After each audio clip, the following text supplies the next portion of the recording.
তুমি জানতে না বুঝি আসলে স্নিগ্ধতা হলো একটি বর্ষাকাল? কেউ বলেনি তোমাকে?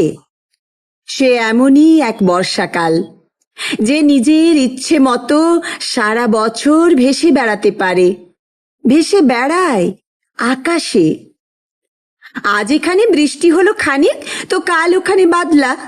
সেই সঙ্গে থেকে থেকে ঝোড়ো হাওয়া আর ঘূর্ণি বাতাস তো আছেই।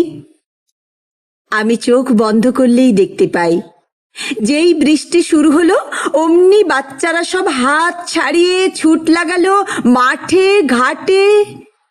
আর মাটির দেওয়াল ও টিউকলের সামনে দাঁড়িয়ে গায়ের বউরা খাল থেকে বিল থেকে তাদের হাঁসগুলোকে ডাকতে লাগলো, চই চই চই চই চই চই।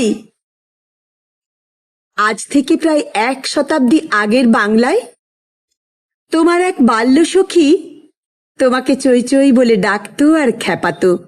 তোমার মনে পড়েছে কি? আজ এই জন্মে তুমি শীতের দেশের হাঁস।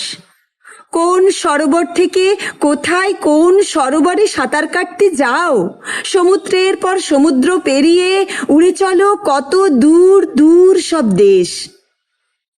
কিন্তু এবার এই জন্মেও একজন তোমাকে তোমার সেই 100 বছর আগেকার নাম ধরে ডাকছে, একেবারে নিঃশব্দে ডাকছে, চই চই চই চই চই চই।